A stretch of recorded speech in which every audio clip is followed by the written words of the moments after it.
what? This conversation is what our generation is going to die with. They don't ascribe to this. The younger generations do not ascribe to what we're talking about. The younger generations feel like marriage is BS. The younger generations believe that the whole biblical standpoint is done. Don't believe in marriage. Don't believe in the value systems of spirituality. So when you look at that from that perspective, think about it. Gen Z has had technology, has had all of this advancement and freedoms. And I'm talking about Black Gen Z. Right.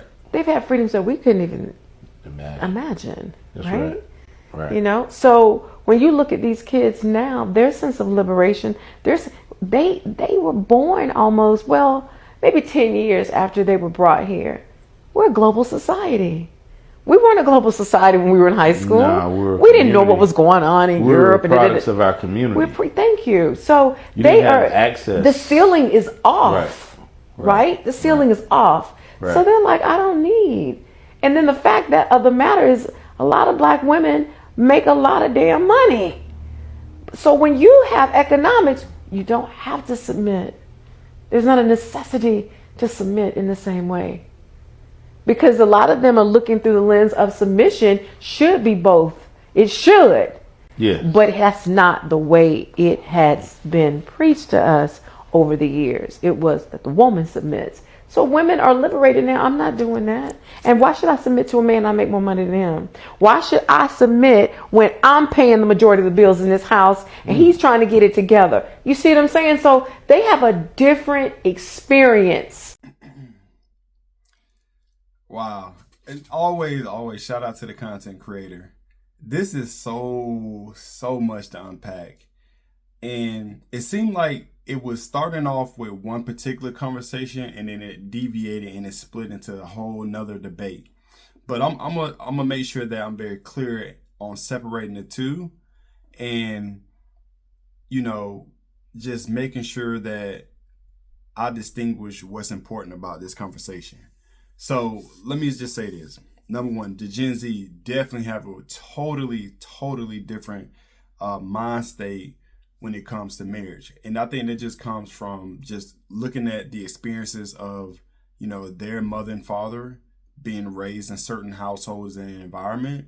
And then in addition, what the young lady said was just talking about now they've had access to the internet. They grew up on the internet. Me, I'm a millennial, right? I had it before the internet and then I had it after the internet as far as like information. So particularly when it comes to Gen Z,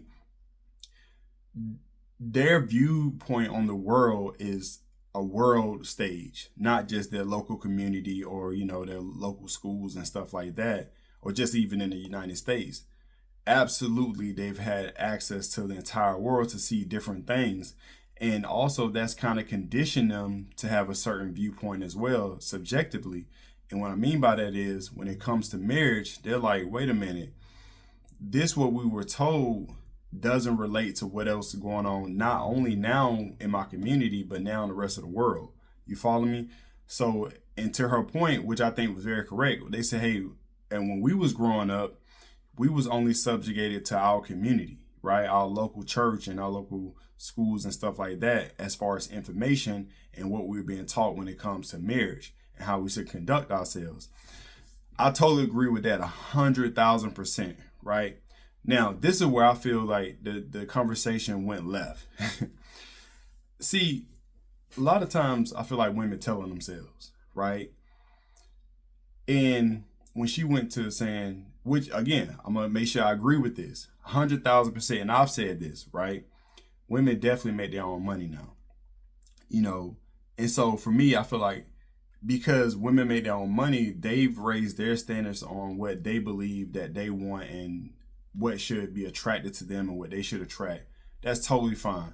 And I say that to even when it comes to guys, listen, you can't approach only with money anymore. See, when I was growing up early 2000, you flashed some dollars, you know, you got some drip on, a nice outfit, nice car. That was all you needed. You see what I'm saying? But now fast forward, women got the same thing. So it's like, how do you, you know, separate yourself to show, hey, I'm different. I can bring value because now not only do you have the money, I have the money, what else do we bring? You follow me? And I feel like a lot of dudes have fell behind. They might have had it early, meaning the car, the money, the career. But then as the transition of life happened through the technology, just due to the changing the ground of just how society move and what we value and feel important, a lot of dudes feel like, hey man, we're behind the 8 ball. And a lot of them stayed there, and a lot of them didn't read. A lot of them didn't get therapy. A lot of them didn't take care of themselves physically, mentally, spiritually. And so that really set them back. And so to my point of now, I feel like it is on equal footing, or, women have taken the lead a little bit because guys have kind of like relaxed. You follow me? So now getting to the point, I feel like it took a left turn, right? When she brought up the whole submission thing, like women feel like they ain't got to submit, right? Her viewpoint on that, and you could tell, man, she just, the attitude behind it, the sassiness behind it. Again, for me, I don't view it as, I can see how a lot of people view it as a traditionalist, right? Hey, back in the day, because the man was the primary breadwinner, quote unquote, the woman had to submit because of financial thing. I don't view it that way. I view it as strictly as if, depending on your religion, if you're looking at strictly what the Bible say, the Bible is saying the woman should submit just based on the order and the structure of things. Again, I've said this in multiple videos. It's not working because women don't subscribe to that message. They don't subscribe to God's, they don't subscribe to what God has laid before them. And we even seen that from back in the day with Adam and Eve, right? Eve ain't listen to what God say. Adam did, right? Initially, hey, don't eat from this tree. Adam like, cool. Guess what? Eve didn't. She didn't listen. So fast forward even to now, they like, yo, I'm not submitting.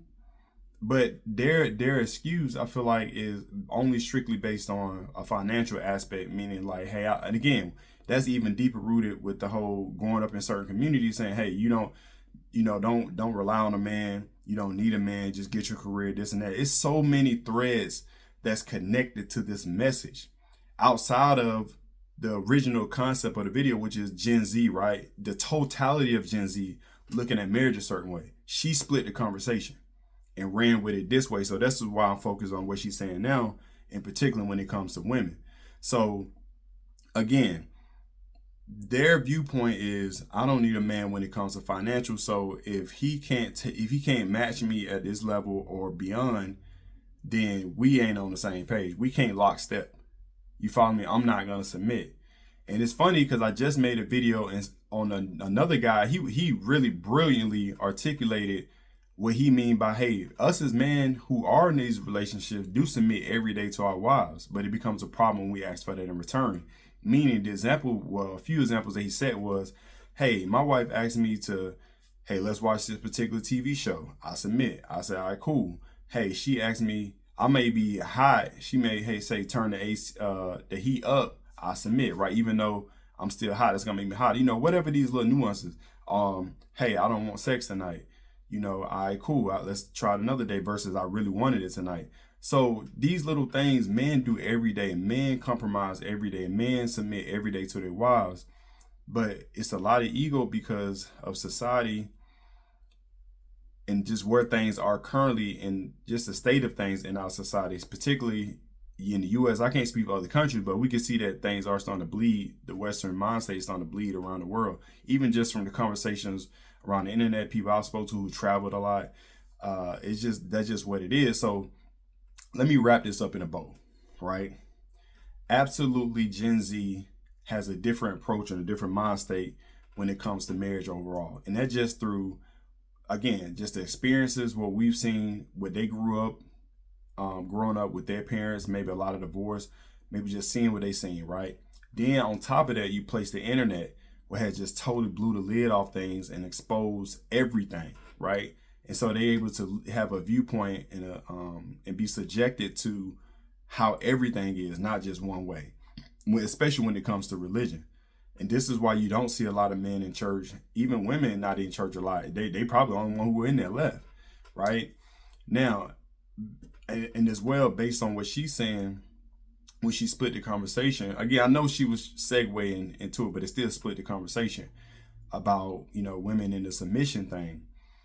Again, I think a lot of men don't view it only strictly money. I think a lot of them do view it from, hey, this is God's word, right? This is what God placed forth on how things should be, right? And we can that's a whole different conversation to dig into, but not on this video. But women, again, a lot of them don't view it that way. A lot of them view it strictly when it comes to money, not just based on the spiritual aspects as well. So, but anyway, I thought this was an interesting conversation. And I would say that they're absolutely right when it comes to Gen Z definitely having a different viewpoint about marriage.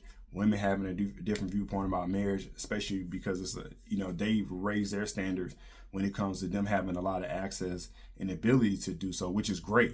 I would never say that.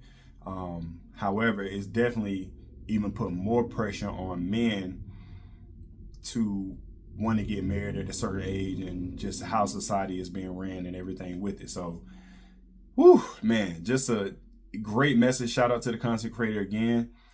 And man, if you got any value from this video, hit the like button, share it off to somebody who needs to hear this message, and also go ahead and subscribe. And with that being said, I appreciate y'all. Much love. Peace.